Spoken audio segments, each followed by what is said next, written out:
It started already? Okay, that we should count it down properly. Right, so it is us three once again, still talentless, still trying to get our Whoa. What?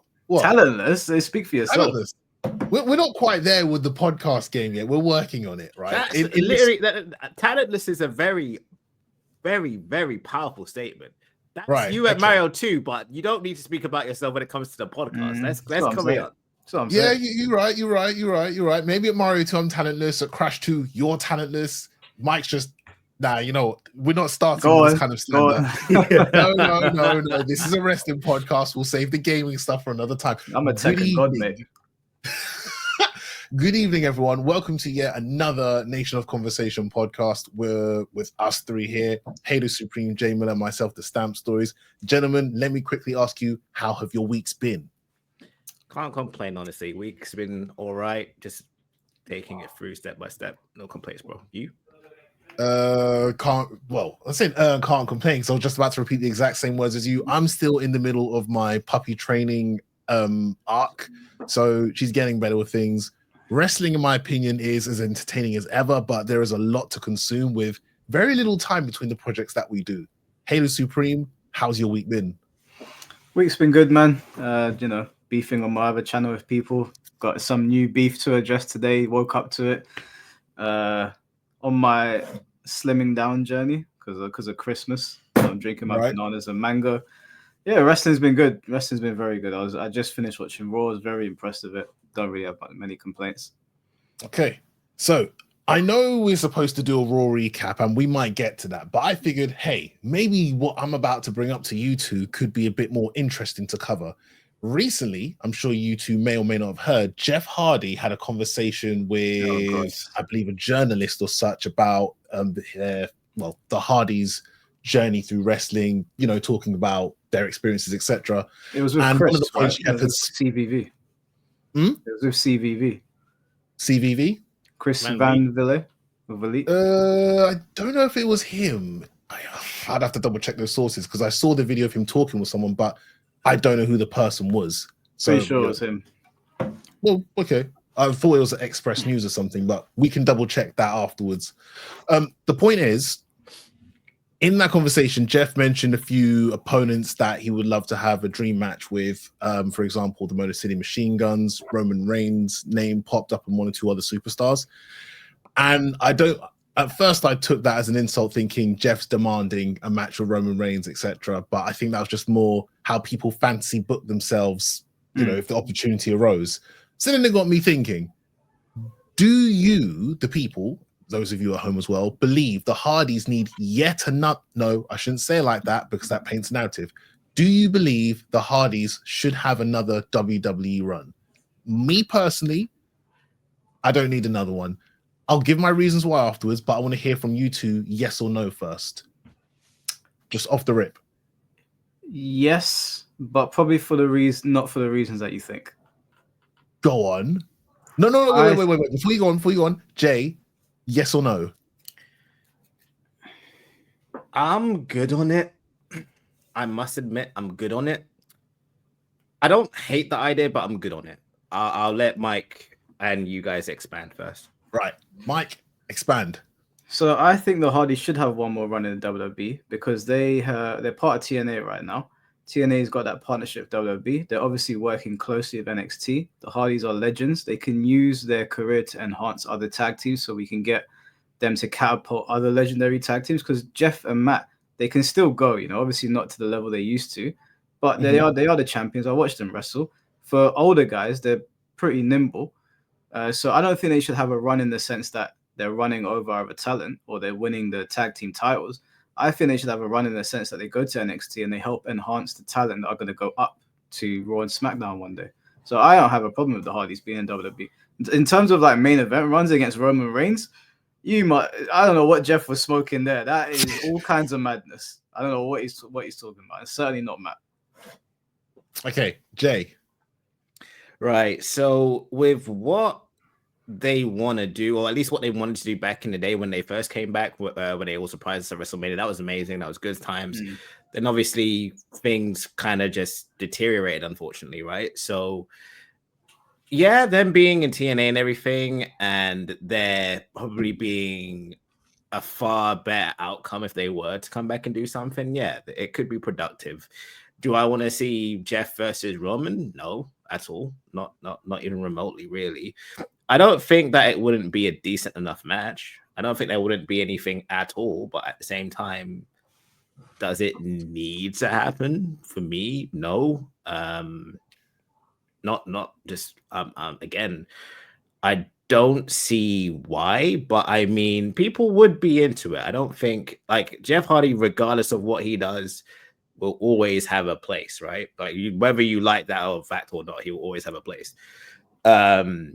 It's just, do I need to see them two in a main event marquee match? No. That's the thing. Like he can fight Roman, that's fine. If it's on SmackDown or Raw. If not, you're not selling a pay-per-view on Jeff versus Roman. First of all, it's not believable. Even in real life, I wouldn't expect Jeff to be able to fight someone like Roman. Roman's basically in his prime, and Jeff has been through more tables than anyone that I know. Like he's not that guy anymore. And I don't particularly want to see Jeff get battered either. I feel like he's been through enough. So if you want to put it on a Raw and SmackDown, or you want to do like a random NXT main event and you have Jeff versus Roman, I'll tune into NXT to watch that. But outside of that, like PLEs, no. Maybe Saturday night's main event. The way Jeff spoke about it was more fantasy booking, so I could picture that as prime Jeff Hardy versus prime Roman Reigns. Does that sound in your head to you two something you would have loved to have seen? No. I don't think when I think of Jeff, I don't think of like him fighting a Roman. Like I don't see. They've never been able to establish a connection to each other, essentially.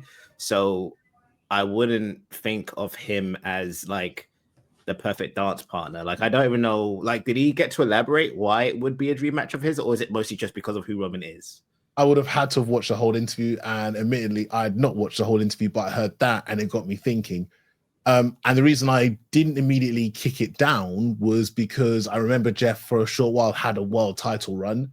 And, you know, that was when WWE, or no, it was WWE at that time, had put the rocket on Jeff's back. And unfortunately, maybe it was too big shoes to fill. Maybe the pressures around him in the work environment led him to questionable decisions, which led to, you know, leaving the company and such. But I've never...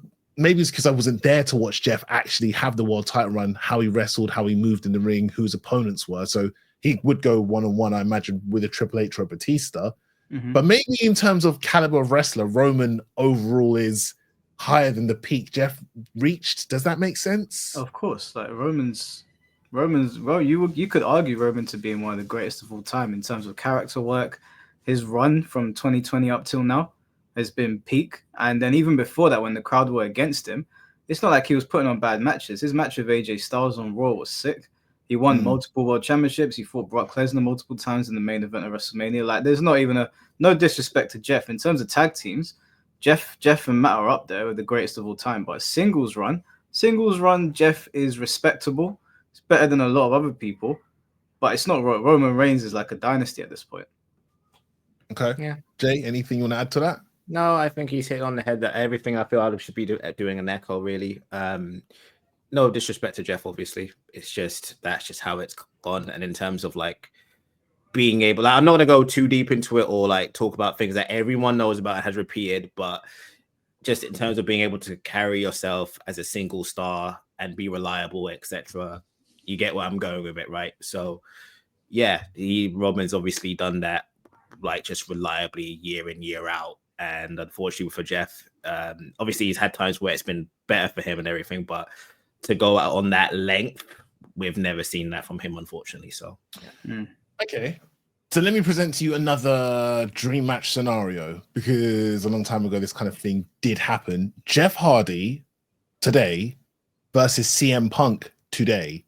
Do you see them anywhere near each other in terms of levels? Drawing power, I'm not going to say that because CM Punk is just through the roof. But do you see Jeff anywhere near a one final match before retirement? Just no, don't see it. There's no motivation. CM Punk has elevated himself again. There's too many people that I'd rather see CM Punk fight for the next 5 years. Jeff doesn't really pop to mind. It's been and done. I feel like Matt and Jeff can have another run as a tag team, but as a singles thing, even with Broken Matt, which I loved, I thought it was so funny. I've seen it. It's done. He did his thing with Bray Wyatt. They even got to team up. Just do regular Hardy Boys. If you want to do one big final match and you want to have them as a marquee match, you got to do Dudley's versus Matt and Jeff Hardy in a ladder match or something. Then I would tune in to watch that. But outside of that, not really. I'm glad you... Wait, Jay, do you have anything to add to that before this final little question I've got that's just popped into my mind? No, I feel like I'd be just repeating myself. We're good. Okay, so in Mike Hater Supreme himself just said that, I thought, the retirement match for the Hardys, because obviously that will be held in high regard. Like, this is the Hardys' final match. Hater Supreme mentions Dudley Boys in a ladder match or such. I thought to myself, Edge and Christian, given the history and whatnot. Cope. Do you... Cope and Christian. The producers have just confirmed. Is this the AEW slagging? I mean, that's just how it is. That's not necessarily a dig. To be fair, that's just what he's did. I think they legitimately decided to do that for whatever reason. But Edge decided it. Edge said that his name, Rated R superstar Adam Copeland, was too long for people to pronounce. That's such a Vince McMahon thing to say. He said Rated R superstar Cope. I was like, have you been on the internet, bro? Do you know what Cope means around here? Like that, it sounds so dull. I'm gonna call him Cope because that's what he wants, but I hope he sees sense one day. Just call yourself Rated R superstar at this point, but yeah. I thought Rated R superstar sounds like a nice roll of the tongue there, but okay. It's still that. Right. It's Rated R superstar Cope. Cope. Yeah, he said Copeland is too long, so he just said, all right, scrap the land, Orland, and yeah. I don't know. It doesn't make no sense to me, but you do. Okay, they do them. Right, so back to it. Retirement match. With the Hardys, should they have Matt's individual retirement, Jeff's individual, or should it be as a tag team together? It should be as a tag team together. Yeah, retired together. Okay. Ideal opponents, ideal match stipulations. Do you want me to go for... I mean, I've said Edge and Christian, potentially the ladder match because of the history there.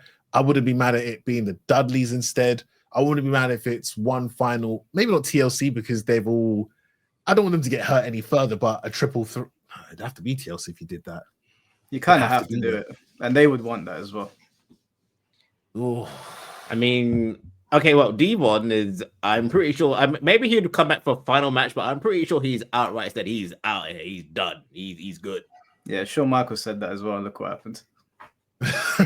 So did Austin, and look what happened. And CM Punk, they all say it, but the right amount. Like if the Saudis are like, hey, like they said to Shawn Michaels, 20 million to come wrestle, Devon's not turning that down. Fair. You know that. Yeah, if it's the right payday, the right location, and the right reason, you gotta go one more time, strap them boots up, and get back in there one last time. Yeah, it's extreme. Okay. So all right. Edge and Christian feels like it's completely off the table at the moment, I would say. The Dudleys with quite a bit of, a lot of persuasion, basically, is what we're saying. Anyone else on the active roster that we can maybe see a lot more more reasonable? Motor City Machine Guns, definitely. Yeah. I'm glad you just said that. Yeah, they're building they're building the division around them, kind of like. As characters, I'm not too invested in them, but when I watch them wrestle, they are really, really good.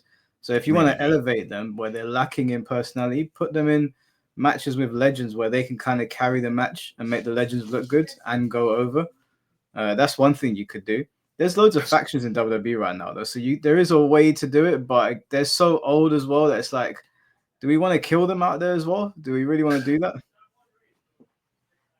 In you saying that, I thought to myself, the Ric Flair versus Shawn Michaels retirement match, where I think it's always good to have, hey, here's the final retirement match, and here's a much younger talent who can, put a bow on everything. And Hardy's first Motor City Machine Guns would be a tight, hey, one last time, let's give you a great match, shake hands at the middle of the ring, great, we've had a moment.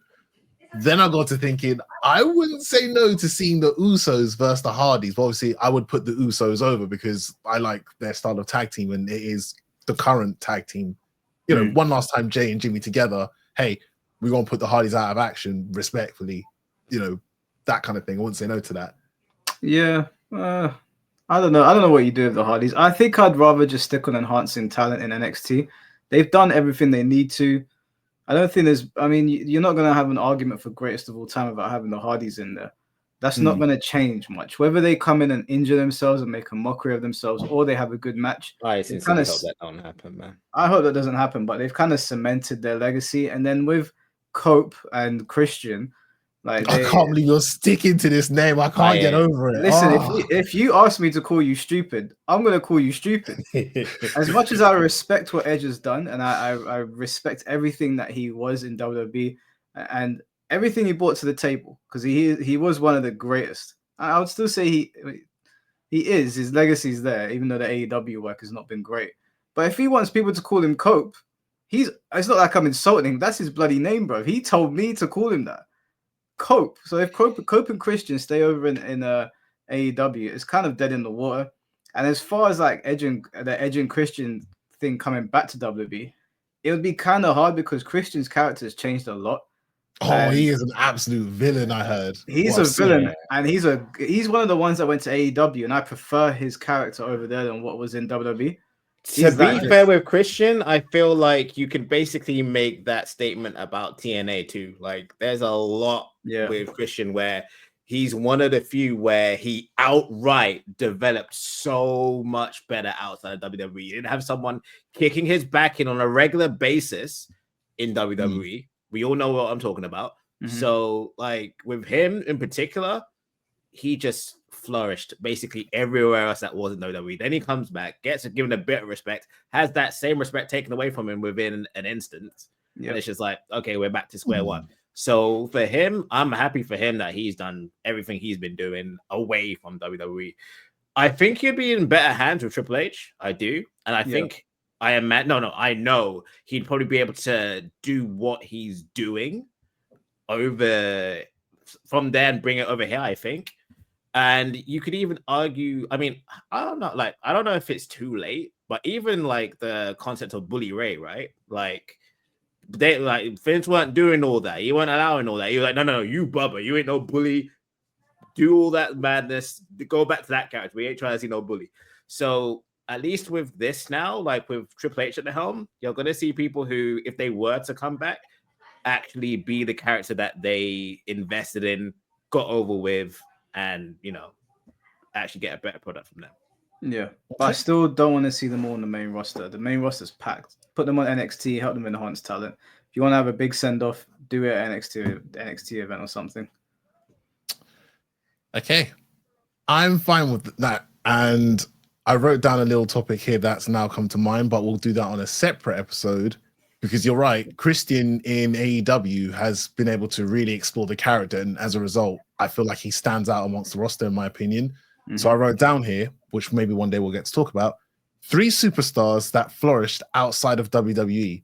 So within WWE, they were stuck in this system. They couldn't, grow their character anymore. An obvious easy one we'll take away from the table is Cody Rhodes, that got to go out there, become the American Nightmare, come back and whoa and all that business. So that's a future topic. I'm looking forward to that one. Look forward to that, people lurking in the background.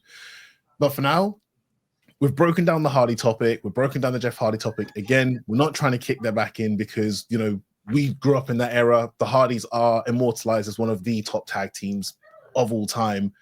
And I think Jeff was just talking from a fantasy booking point of view, not so much I actually want this now because, Jay, go on. Right, question. Was it actually just a question presented to him rather than him just randomly coming out with it? Was it a question? I have to watch the whole thing. By the time I got to that point, Jeff did speak about people he would love to face in the ring, but not I won't do this until I get this. Not like one of those egotistical interviews where we've seen, I think I should. He doesn't come across as an egotistical type in the first place, to be fair. Yeah, it'd be like, say, if Ric Flair got in an interview, he'd probably say, yeah, I'd love to fight a Roman Reigns or any other retired superstar. It sounded more like that with the expression of Jeff Hardy's just kind of humbleness as he said it. But that's what got me thinking, do we need the Hardys in WWE one more time? And as we started this podcast, I was more of the how many times does someone need to drop the ball in terms of their own personal health to be told you are not allowed back here at all? That's it.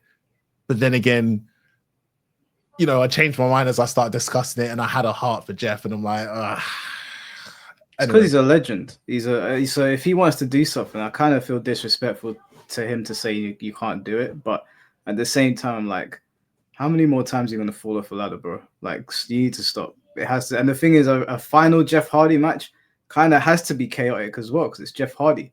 How does he go out of just having a run-of-the-mill singles match? So it's a bit of a double-edged sword. Very. I mean, I think in this day and age, they would probably put a cap that, listen, you're like, we are literally not going to do this. Like, they will put a cap on it. They probably won't let him go do something really wild, stupid, crazy, dangerous, just because it's too much of a liability. But like, yeah, you could still see him doing something pretty ridiculous at this day and age in general. Now, I'm not going to say for him, because no, he would actually legitimately just do crazy if you let him. They would have to outright say, listen, no, like there probably have to be some kind of like limitation, but fine. We've unpacked this topic. We're good for now. We'll throw this up again. People lurking in the background. If you feel like we are way off the mark in regards to the Hardys having yet another WWE run, feel free to let us know. Feel free to correct us, or feel free to agree with us. All opinions are welcome. In the end of the day, it's just discussion, and you never know what might breed out of having discussion about these things. If it happens one more time, none of us are going to be mad. It will just have to be how it's presented to us, how they're booked, etc., etc. So for now, no. I need to talk about Logan Paul and that fucking vignette that he put up. He was like, "Oh, it must be." You got to save that for Raw. No. Why don't we just talk about it now?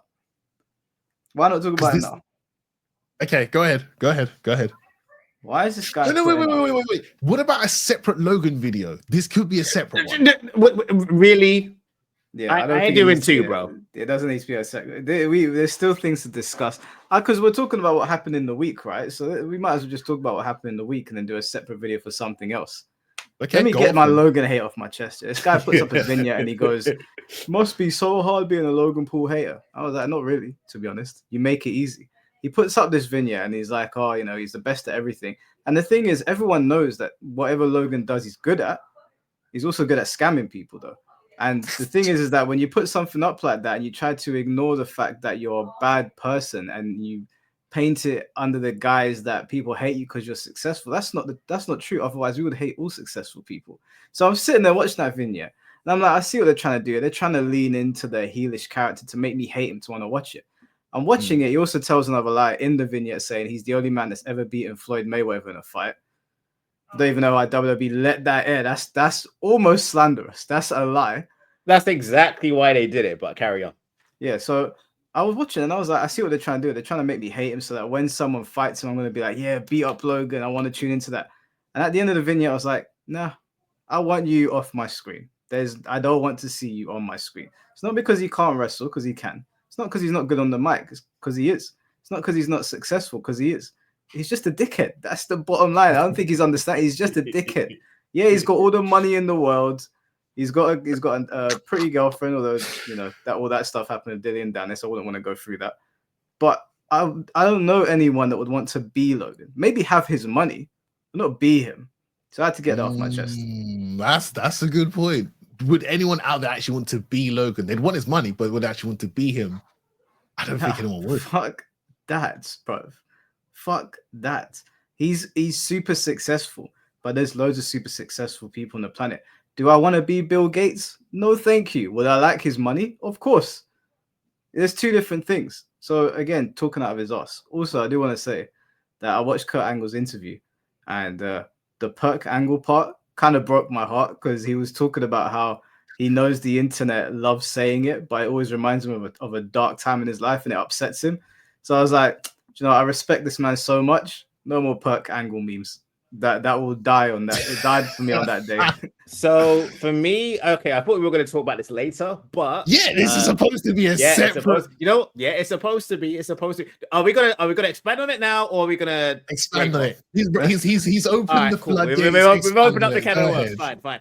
No, for me, like, Listen, I'm never telling him no topics in advance ever again. He comes into this live, stop the video. Yeah, you're probably this is on use that. But anyway, since we're going here now, I am a Kurt Angle fan, big time. Like he's like my top 5 easy. Like I haven't got them ordered, by the way, apart from maybe Rock. But other than that, like I've known about how he feels about Kurt Angle, all that stuff.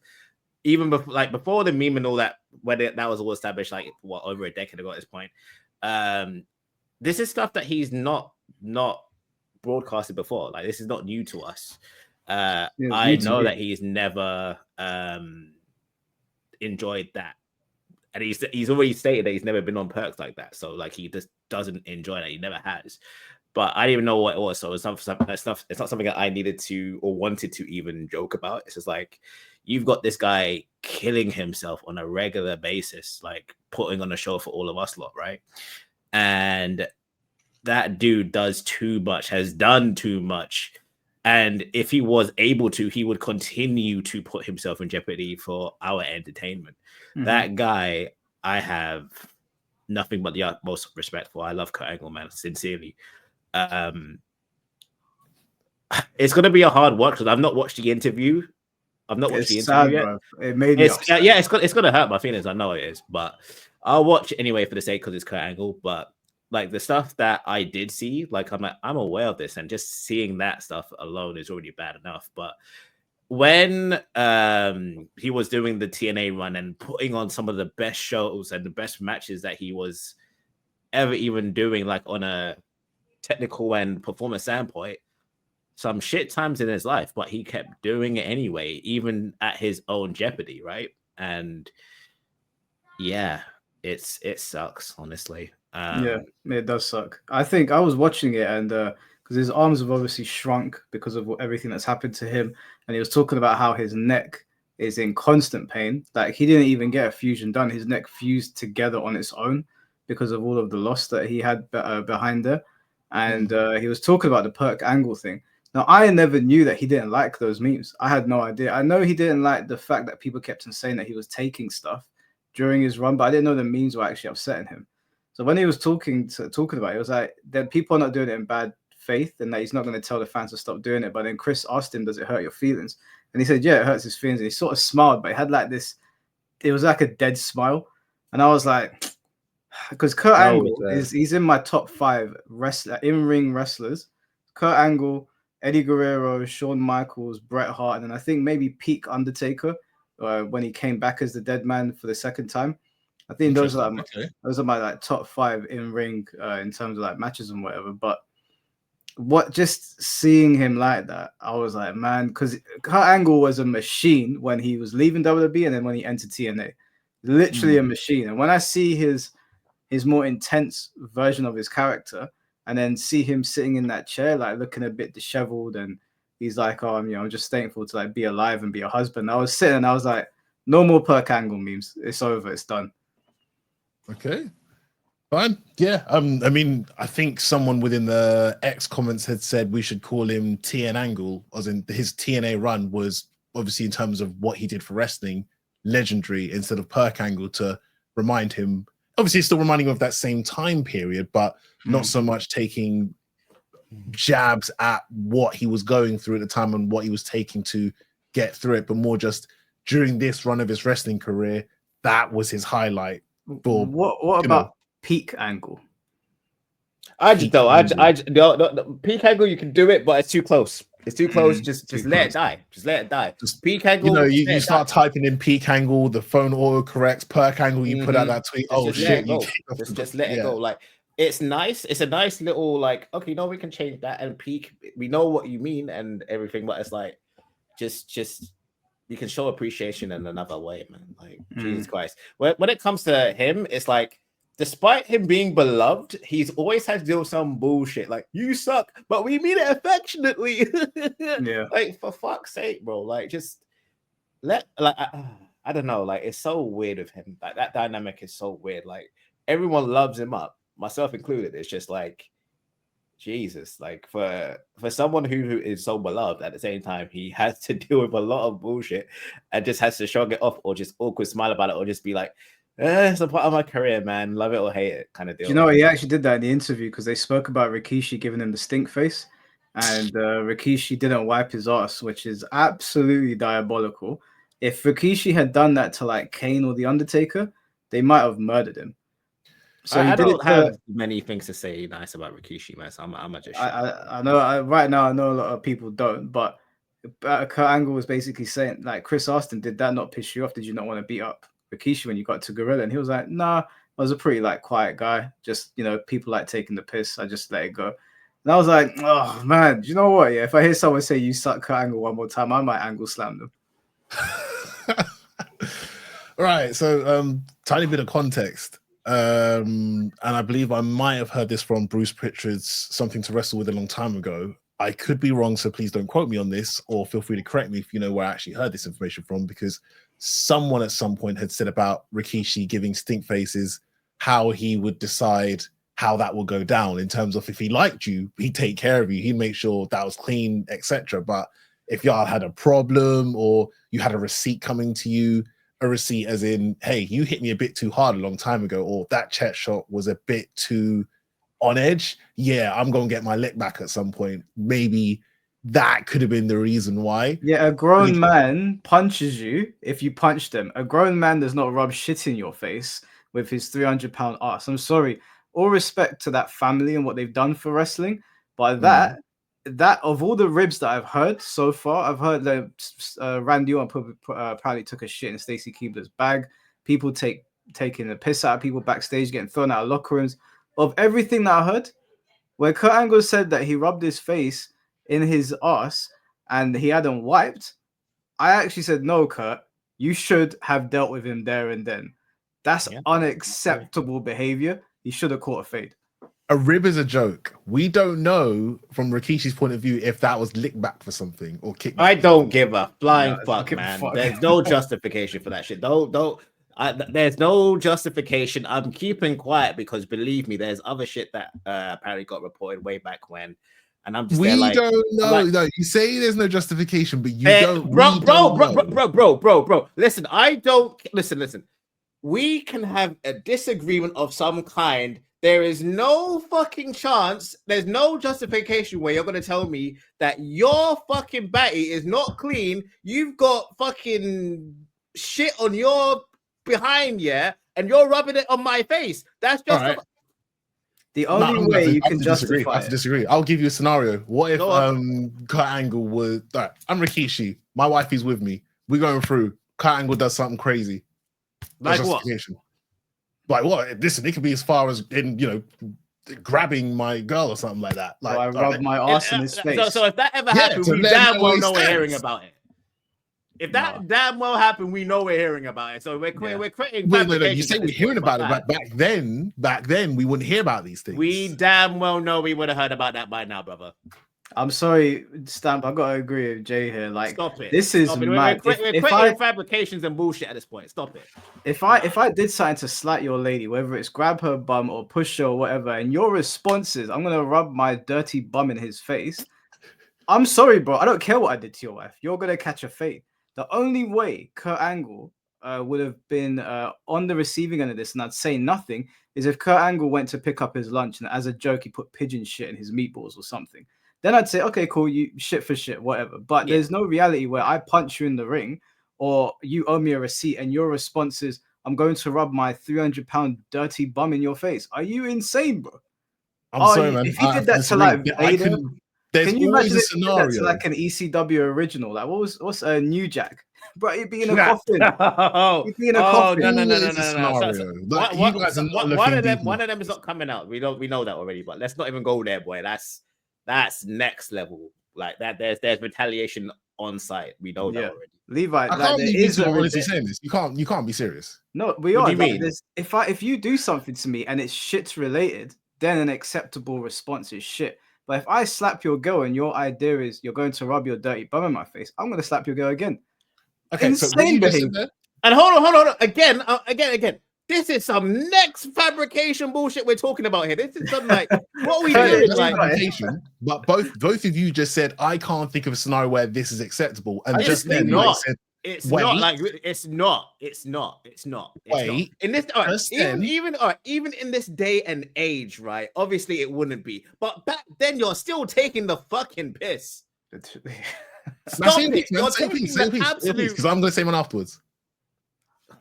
Okay, No, go. You just said your words was, I can't think of a scenario where this is okay, and Mike just presented, if a scenario involving shit happened, then yeah, that's a fine comeback. Okay, yeah, there you go. Shit. Fine. Eye for an eye, shit for shit, fine. Okay, but did Kurt Angle do that to him though? We don't know that. We know he didn't. Come on, man. It's No, Kurt Angle. we don't know. Everybody has said Kurt backstage was the most quiet, humble guy, and that he didn't bother anyone. And when Chris asked him in the interview, I don't know why we're talking about this. When Chris asked him in the interview, heard one side. You haven't heard from Rikishi himself to say why did that happen. That would shut it down. It was a rib. Like Kurt was basically saying, he was new in the company. He was an Olympic champion. He wasn't seen as one of the boys straight away, and he was pushed to the moon. Remember, Kurt became WWE champion in 10 months, and he held the Intercontinental and European title very early. So back in those days, when you were getting pushed to the moon, the boys in the back were like, we're going to teach you a lesson. We all know that's well documented. So Rikishi's rib was, I'm going to rub shit in his face. And Kurt Angle said that, yeah, it was one of the jokes that the boys played. And he said the boys could be cruel. That is beyond cruel. Cruel is not even the right way to frame that. I concede the idea of back then, the guys, girls, whatever, doing a rib to see how you would react to such said situation. Do you take it on the chin and just, whatever, he's cool. He didn't bug out about that. I need to hear it from Rikishi's point of view. That's all. That's all I'm going to say. Rikishi will probably chat shit. I'll be real. He's always shit. He'll probably chat shit. And let's be real. You're a waste man. You were allowed to do it at that time and not receive punishment. You know you damn well couldn't do that shit now. There's no justification for it. Sincerely, don't try and bullshit me. I'm not even trying to be no PC guy, bro. I'm not even trying to be no PC guy, but it's just like, fuck off, man. Like, you're doing it because you were allowed to do it and there was no repercussion for it. Fine. Cool. He did it because it was Kurt, bro. If I'd guarantee you, if like who was a big name like Goldberg, let's say Goldberg came over from WCW, they weren't big on the WCW guys because remember they gave Booker T that stink face as well that made him throw up. But if Goldberg came over and he didn't wipe his bum, we know what Goldberg was like backstage. They would have got into a fight, but Kurt was quiet, and we know back in those days, as evidenced by some of the ECW originals of JBL, certain guys would start to push people around because they were seen as locker room leaders or judge, jury, and executioner. I think a little bit of bullying was going on.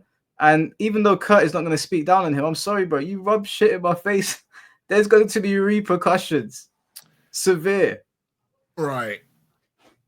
I think we've probably alienated everyone who's watched this because of how much we've doubled down into Rikishi's backside. It doesn't matter, bro.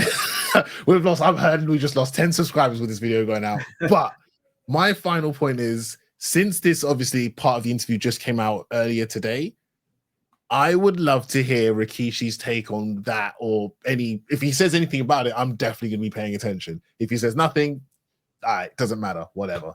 If I was him, I would just say nothing. Just let this die, because anything you do say, almost anything, like unless he turns around and says, Kurt fed me shit or put his bum in my face, which at that point I'm going to say, what the hell is going on backstage? Why is everyone rubbing bums in each other's face? But he's not going to. We know that. If I was Rikishi, stay quiet. Don't embarrass the Usos anymore. There's more I could say. I'm just going to leave it alone. Right. Listen, you know what? I would love to do another topic because I had an idea, but we have to save that for another time. So, gentlemen, have you got anything extra, any further hate, any further criticism, any further praise, anything need to get off that? Nothing. Hate. Apart from Logan. No hate. No hate for AEW? For AEW, I mean, like, every day I sign on to Twitter and they're coping hard. So they do it to themselves, you know? Right. With that being said, with the episode topic technically hijacked, so now I don't even know what this is going to be titled. Thank you for joining us. Don't rub your bum in next man's face. That's what we're going to call it. Especially when he's Olympic gold medalist. And be like, why is there the topic of bum, but we're talking about Jeff Hardy for 20 minutes? We'll timestamp it. All I'll say is that when it comes to ideas, be careful now. I'm not telling none of you in advance too many things, because then it'll be like, this is supposed. Actually, it doesn't matter. Thank you for joining we're us. we're chaotic. We're chaotic now. Certain things will apparently rile us up. Right. End the episode. We're good, man. GG's fine. We're cool.